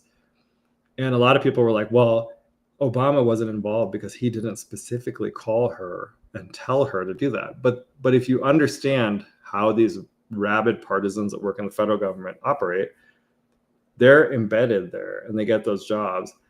A Democrat doesn't have to call them to tell them to do anything. They listen as that person is speaking and they understand what they need to do to fulfill their mission. And so Obama had made speeches talking about conservative groups and how they're a problem and stuff like that. She knew exactly what she had to do. And you see that in all sorts of agencies throughout the government. So a shutdown. Oh my God, so racist. Like, Melanie Yates says, I didn't know people from India were racist against blacks. Yeah. Actually, no, I'll take it further. Most immigrants who come here are racist against American blacks. It's so offensive too, by the way. Like, you'll have this, like, I've talked to people before, they just immigrate here and like they work at, and I just want to make it clear, I'm not insulting working anywhere particular, but like they're working minimum wage somewhere or under minimum wage because they're working illegally, and then they're insulting black people, and you're like, who the F are you? You just showed up from some shithole country, and now you're insulting my fellow Americans? Like, get out. That's so offensive. And then I think to myself, well, like, if you cared about your native population, why would you import people that hate aspects of it? Right? I can't imagine somebody being racist like that, and I can't imagine why we would import someone like that into the country. To me, it's like, I don't want to import people that hate black people into the country. That just doesn't seem right. In the same way, by the way, like, we import a lot of people that are homophobes, and so, like, most Americans don't care. But then we bring in a bunch of Muslims from Afghanistan, and they hate gay people. Why would I support that? I don't want them to come here. Like, if you stay in your country or go to a Muslim country. And the same thing with these other people. Like, go to a country where it's okay to be racist if that's what you want to be. It's not here, and I don't want to have to go on training new people like, you can't be racist. Look, we don't need to do that. They're also, by the way, racist against Americans generally. If you go dig into H-1B visa abuses, this happens a lot, where Indians will go and they'll work at a tech company, and then they'll start hiring family members and other Indians to bring them over using H-1Bs as well, and not hire Americans. They discriminate against Americans. And so suddenly over time, you'll see these, like, departments will go from being mostly American to mostly Indian, and it's very pernicious. That's why, look, totally unrelated to what we're talking about, but we have to end the H-1B visa program. Full stop. It's a fraud. We don't need foreigners coming here for temporary work or whatever it is and taking good paying jobs from Americans. We need to end it like yesterday. All of it. Even the people that are here, and their visas should be canceled and they should be sent home. Anyway, but that's how they do it. The culture is very bad. Okay, so anyway, on the shutdown portion, the president has a lot of discretion, and this guy is posting about it. So what he says is, the biggest difference is, first he talks about what happened under Obama with the Office of Management and Budget. But he said here, the biggest difference is OMB, so the Office of Management and Budget. Under Obama, OMB made the shutdown hurt regular Americans, park closures, etc., to pressure Republicans. Under Trump, OMB plans mass firings of overwhelmingly liberal DC bureaucrats. The rest of the country might not even notice the shutdown. That's key. That's key. So if they understand that they can totally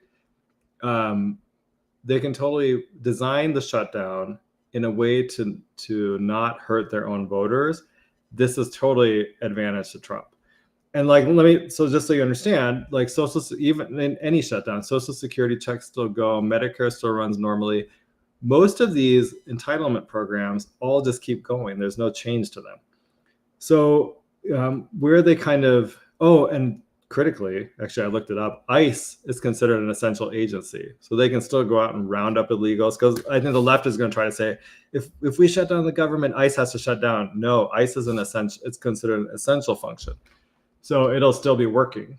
Now, under Obama, just as an example of what they did, let me show you this. I remember this because I lived in DC at the time, and I remember being mad because I was like, I cannot believe that they shut down. So the World War II memorial, this is what it looks like right here. It's an outdoor memorial. It's completely outside. And during a shutdown in 2013, Obama had federal employees deemed essential so that they could go and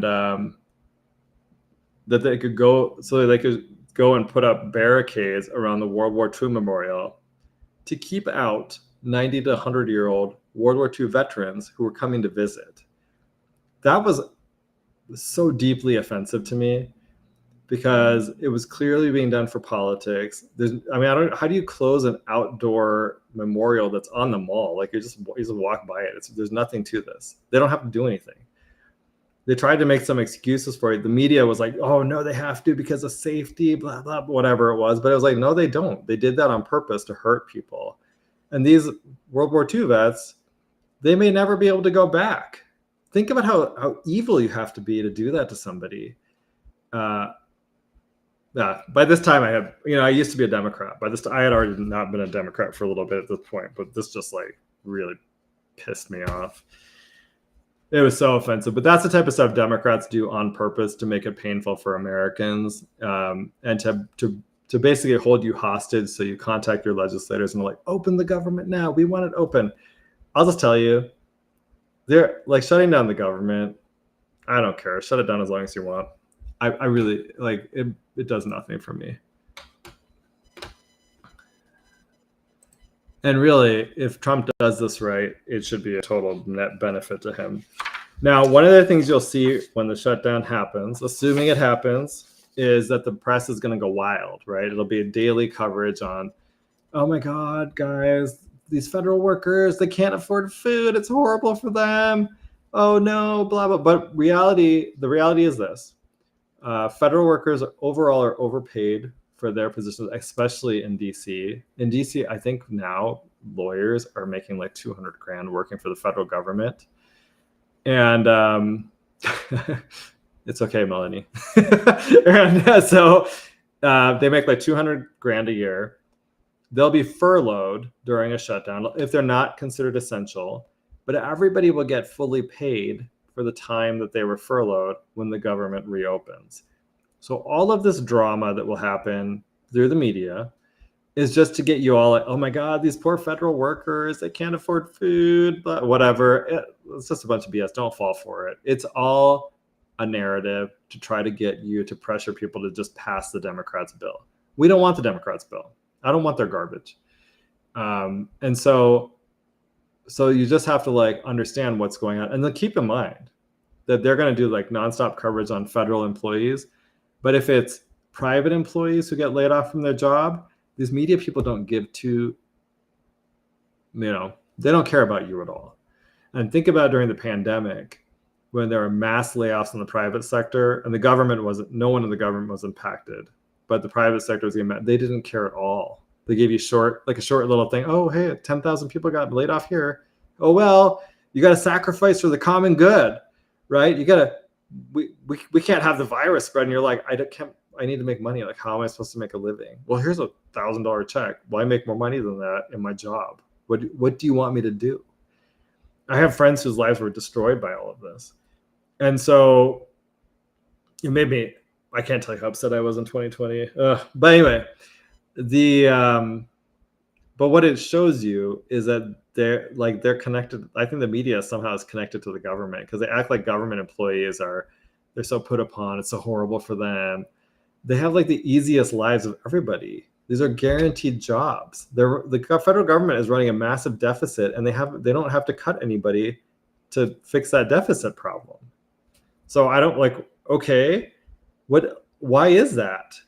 why are you able to do that? And so if you're a federal employee, it's actually a sweet gig. And even when it shuts down, like I said, they get furloughed and they get brought back and they get full back pay. So it's basically like a paid vacation. Does anyone else get that? No, of course not. So don't feel sorry for them. And if they're telling you that they can't afford to buy something in the whatever week it's shut down, then you should be like, maybe you should manage your money better. If you're a lawyer making $200,000, I don't know what you're doing if you can't afford food. If you're making $80,000 as a secretary, like, why? You need to manage your money better. You knew this was coming. If you're in the federal government, just make that clear. Okay, let's see here. Okay, so next thing I want to talk about. Oh, I think this is kind of interesting. This is a weird story, but I'm gonna play you this video because I saw this and I was like, oh, this is kind of interesting. Allegedly, some guy claims he found Mike Johnson's Grindr account. There we go. Hey, here's a message for Speaker of the House Mike Johnson. Pay attention, bud. This is for Mike Johnson. If you're not Mike Johnson, you can keep scrolling or you can stay here and listen to what I have to say. Hey, Mike, you have until Wednesday to switch. This is kind of weird. This looks like a trans person to me. Okay, I'm not sure if it is, but it kind of has. That looks kind of like someone who's feminine taking testosterone. Wear her in Wednesday, or I will release your Grindr profile and your IP address. I bring receipts, bitch. You're not going to sit there and actively work against LGBTQ rights and democracy. It is treason. Yeah, I'm calling you out for treason. You have until Wednesday to swear her in and let democracy take its course, or I will release your Grindr profile and your IP address. Connects both to you, Mike. The choice is yours. Do the right thing. Because I'm petty. And I'm not above this bullshit. Yeah. Okay. Well, I think we get the point. It's another kind of unhinged it's transgender. I think this is, there's people who have commented saying this is actually blackmail. I think it is, but I think the more interesting part to me is you've already now shared that he allegedly has his Grindr account. For people who don't know, Grindr is like a gay hookup app. So you've now said, which I would assume that Speaker Johnson would not be on because he is married to a woman and heterosexual would be my assumption. But if you already kind of gave away all the information that you're saying, right? That he has a Grindr account and that you know what it is, and you have an IP address, which I guess is how you're going to connect it to him. Because I mean, anybody could really put his photo in their profile and be like, "I'm Mike Johnson," like I want to hook up with you or whatever. I just thought it was interesting because I don't know how people feel about it, but let's say that it's true and he gets kicked out of leadership. I'm okay with that. Don't really care because I think he's kind of a wuss anyway. So, okay, go for it. In fact, I kind of wish if this is true, I wish you would have already released it. Like, he's a total rhino. Maybe we could replace him with somebody better. Anyway, I thought that was kind of interesting. Like, we'll see if anything comes of it. Although I'm the more I'm looking at that photo and listening to that voice, I think that's a transgender person. Okay, now this I wanted to show you guys because there's a contrast here with Utah. It's kind of interesting. Oh, what happened? Here we go. Okay, so in this New Jersey governor's race, and I don't know if anyone's paying attention to it, but it's actually really fascinating. There is this left-wing female, liberal white female, affluent liberal white female running for governor against I think he's of Italian descent, I assume, Citarelli. Yeah, I think that's Italian. And there's been a few different big scandals with her. One is when she was in the Naval Academy. And when she was there was a big cheating scandal, and a bunch of naval cadets were actually expelled because of it. And then she was not allowed to walk in the graduation. And she has said that that happened because she didn't turn in. She knew about the cheating, but didn't turn anybody in. And I've seen people talk about this and say, oh, well, she's not a narc, right? But the problem is, if you look at the Naval Academy's honor code, the military is a little bit different. Like, if you know that there's widespread cheating going on, you should actually report that. And if you go and look at they call it their honor, it's not called honor code, it's called the honor concept, I think. If you go and read it, which I did, it kind of looks like you would actually have to report if you knew that some people are cheating. It's about integrity. And in this case, it was mass cheating on an exam. So anyway, but that's what she's claimed, but she hasn't actually released the disciplinary record, so there's no way to verify that what she said is true. So that's her claim, but it may be false. Then it turns out that she nominated both of her children and they got accepted into the Naval Academy. And so I think I don't know if they're twins or something, but they both got in and they took 40% of the available slots in the year that they were admitted. Now, she did it under her husband's name, which is different than her last name, so people didn't catch this at first. But this is the type of nepotism and corruption we've been seeing a lot of in government. And in Utah, actually, we have a big problem with this. Now, in this race, it seems like this is actually turning out to be a negative for her. So first, the cheating scandal, now this nepotism scandal. She also has insider trading issues. She made like $7 million as a congresswoman or something crazy. So if she loses this race, I think it'll be for these different things. But this nepotism thing, people there are not looking at it as a positive. So they actually say here, this person writes, in her latest breach of ethics, Cheryl nominated her children for acceptance into the Naval Academy and received 40% of the available slots. This certainly doesn't appear to pass the smell test. Okay, see how that works? Like, she nominated her own children. We don't like that. That's corrupt. Okay, I think that's pretty simple. Now, I want to show you how Utah reacts to similar issues. Hold up.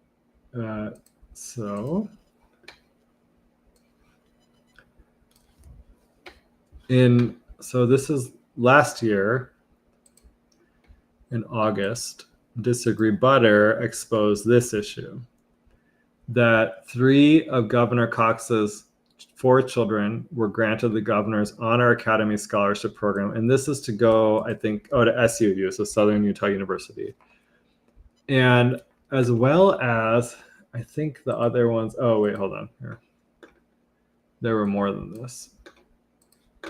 Let me do this, because it's actually it wasn't just his kids, it's other elected officials as well.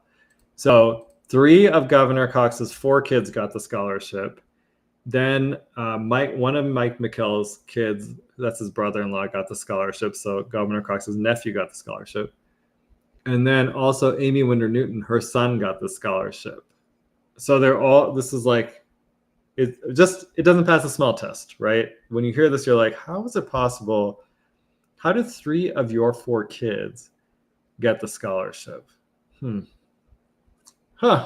don't know. How would that happen? It's kind of a question, right? Not sure. Well, so then you go down into the comments, and I thought I had this in here. Hold up. I thought Mike McKell was in here. And they turn this in. They basically, so like the people that are elected to office in Utah, they understand how to manipulate the voters. And so, here's Amy Winder Newton. And so she's all, first of all, let me just say, this photo is like, I think that it's been touched up a lot. I'll just say that. So she says, my son got a lot of scholarships because he had great grades and a high ACT. Okay, sure, whatever. He attended USU though, and Spencer Cox wasn't even governor when my son attended GHA. In fact, I ran against him for governor that same year. Why are you going after kids? This is manipulative. If we're saying that your kids got a scholarship because of connections to you, that's not a criticism of your kids. Although I don't really like that, because I grew up in a middle-class family and I actually had to work to for example, get a scholarship to undergrad. And so I'm very sensitive about this idea that people should be able to get things because of their parents. I think it's actually really crappy because these are rich people taking advantage of the system for their children when they don't even need it. It's like Amy Winder Newton is rich. She doesn't need any help from anybody.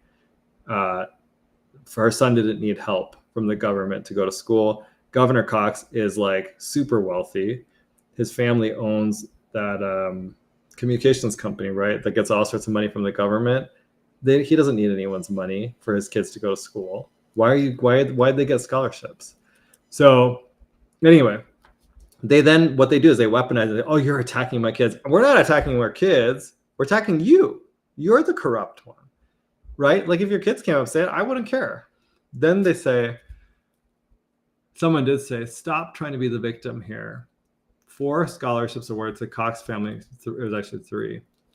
In the last few years, paid for by the taxpayers is very suspect. So that's three scholarships taken away from poor or middle-class kids. Why do you and Governor Cox hate poor and middle-class kids? Good question. Amy says, wait, so if those kids got scholarships from other colleges that didn't happen to have governor in the name of the scholarship, would you be okay with that? SUU named their scholarship program Governor's Honors Academy in 1988. It had nothing to do with the actual gov. Okay. Again, there's a state school. Clearly, these connections are what are helping these people. And by the way, I've dealt with Amy. She's not very intelligent. I'm just going to go ahead and say I doubt that her kids are that intelligent. This is like nepotism. People that are products of nepotism don't turn out to be smart. They're usually pretty average. And yes, that's how I genuinely feel about it. But anyway, the point being is like it's not an attack on your kids, it's an attack on you.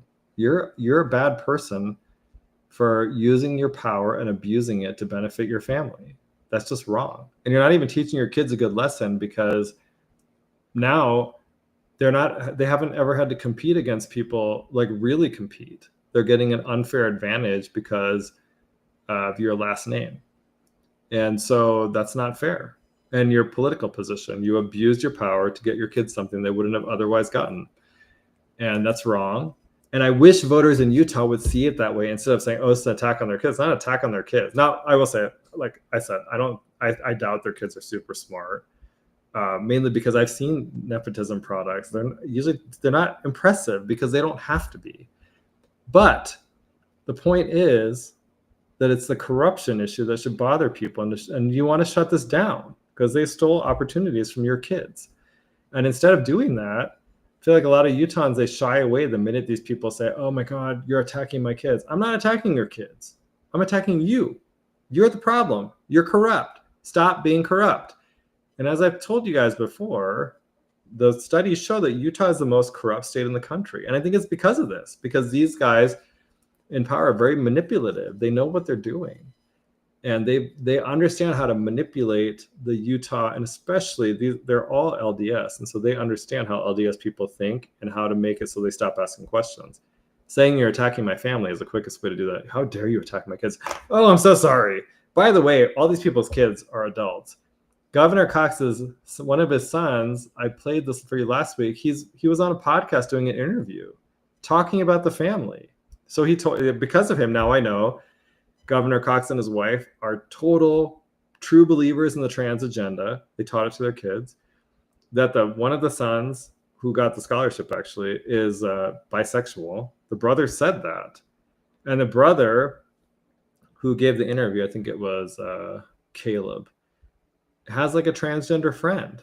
I assume, and let's say that kid is out of Fairview, that should give you a sense of how, like I was saying earlier, how much the trans agenda spread. So just so you guys get a sense of this, like it is, where was I going with this? I lost my train of thought there.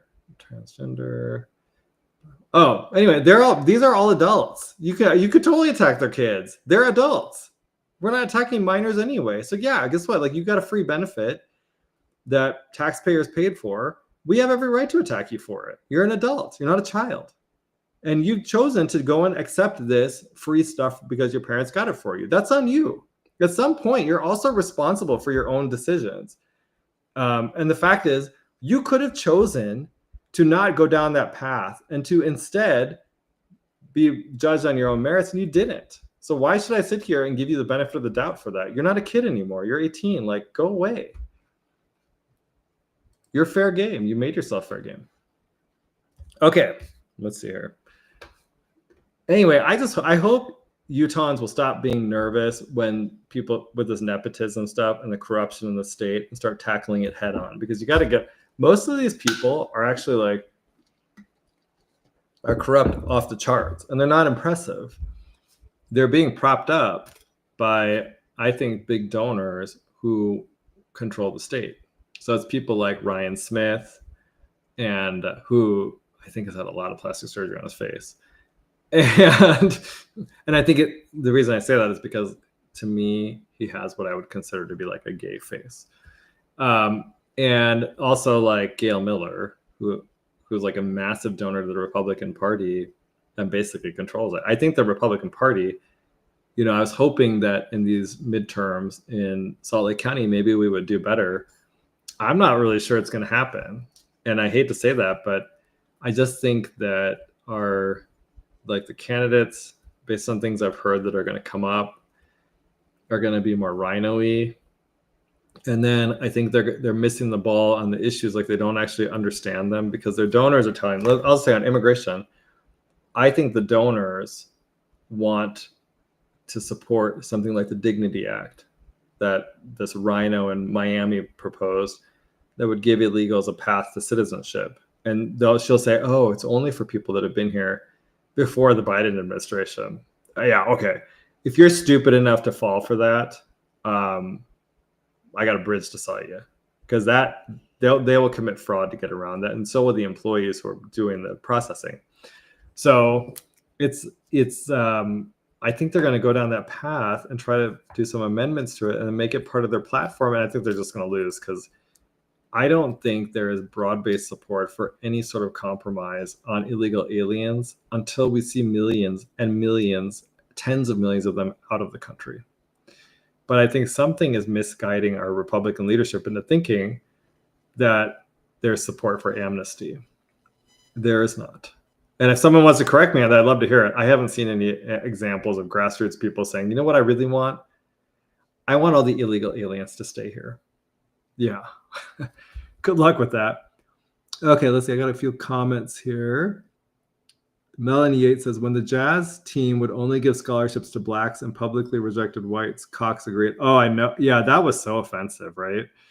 Allowing this team that's receiving billions in taxpayer subsidies to then turn around and discriminate against people based on race is so fundamentally just offensive. And he did support that. And I think he still supports it. So, and he did it under the guise, this is a Republican game that the establishment does. Oh, you guys, they're a private company. They can do whatever they want. Well, first of all, that's not true. We regulate private companies all the time. I just talked about the Utah Anti-Discrimination Act. We banned them from discriminating against people based on race, sex, gender identity, which, like I said, we should remove, sexual orientation. But why wouldn't you also go and apply that to the scholarship program? Or if you're going to give them money, taxpayer money, why wouldn't you connect that to ending those types of racist, bigoted programs? I sometimes don't understand how the Utah Republicans operate, because in the case, like, if you think about it, I think it was just in 2024, in the 24 session, they passed that bill to give Ryan Smith $1 billion to build the hockey stadium.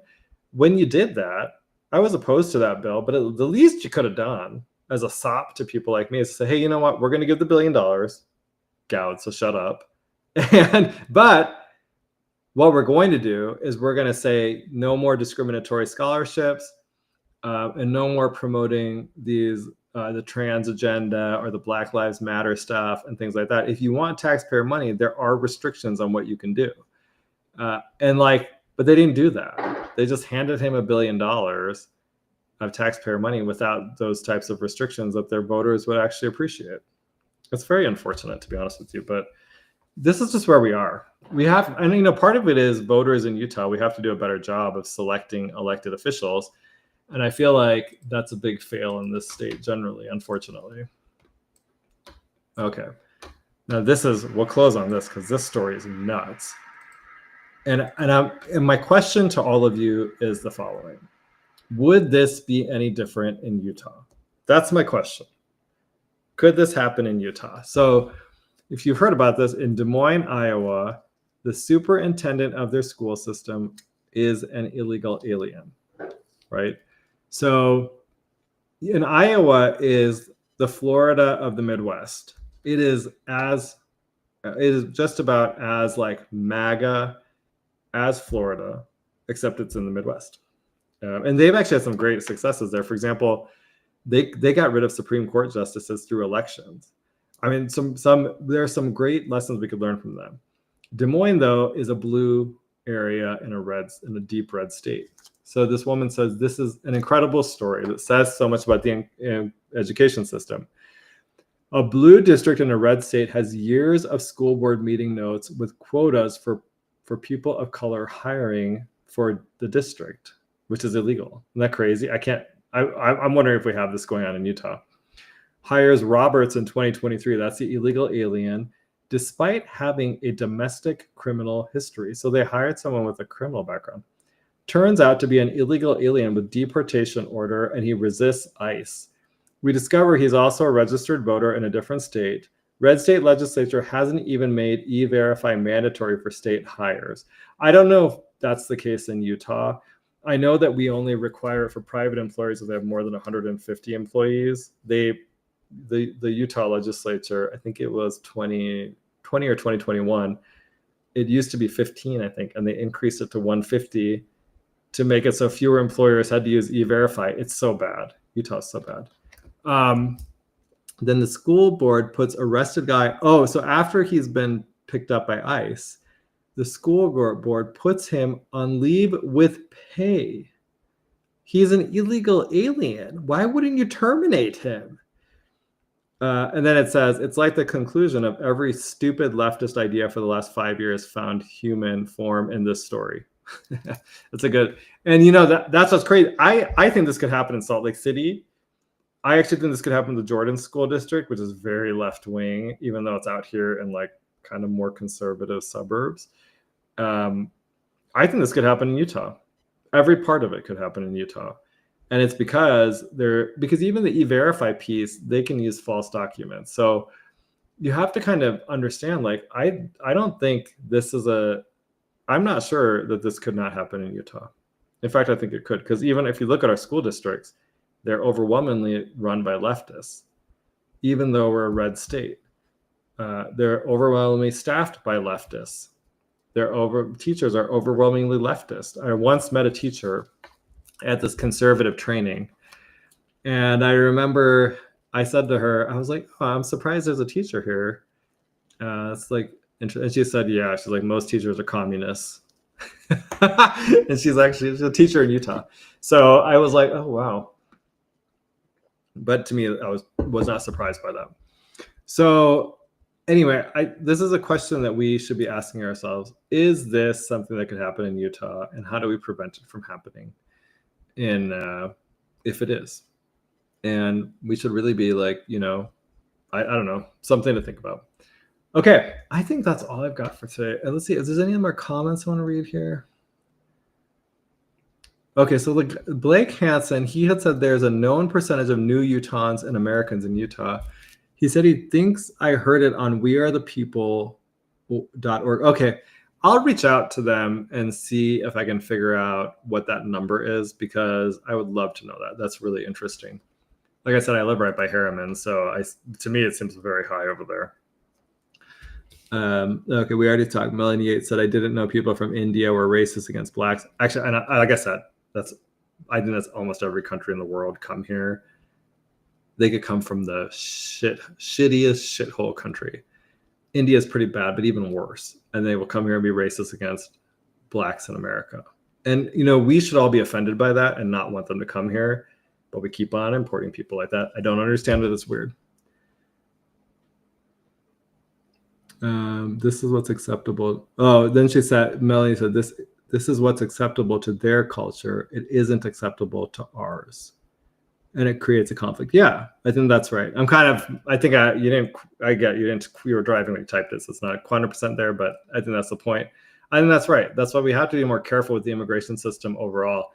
My view is we should have a 50-year moratorium on any immigration into the U.S., get rid of all the illegal aliens, and the people, and cancel the H-1B program, send all those people home that are on them. And then what we need to do is allow people have come here legally to assimilate into our culture. No more of this garbage like, oh, I'm coming here and now I need you to speak Spanish to me. No, not going to happen. Or I need to speak Somali to me. No. Again, if you are here, you need to speak English, and we're going to have you assimilate into our culture. We're not assimilating into your crappy culture. You are going to assimilate into our culture. And if you're a legal immigrant who wants to become a citizen, you're going to do that, or you're going to leave, right? We need to make this a little bit more clear that we're not tolerating all this. I want to come here, set up my ethnic enclave, and then start undermining the American culture and the American country. That's not going to happen. But that's how kind of I think we need to approach it. Having said that, if we're going to keep letting people in, we need to have a much better job of vetting them to make sure we're not bringing in people that hate, like certain classes of Americans that hate our country. We bring in a lot of people that hate our country, that don't want to assimilate, that are just coming here to use us, that are even just foreign operators. I think a lot of these people that don't want to assimilate they're just like foreigners in our country. I don't want them here. I don't want anyone coming here for temporary work. We don't need it. We have Americans. Like, if you need someone to work, train an American to do the job. Americans are the best workers in the world. So train them to do the job. They are the best. And on and on and on. We can talk about this for hours, but we're at time. So it has been a pleasure. This is the Goud Crowd. Thank you for listening. We're on every Monday from 5 to 7 p.m. And so I will see you next week. I'm hoping we'll have some interviews next week. So I'll post about it once I have some confirmation. It should be good. Other than that, I will talk to you.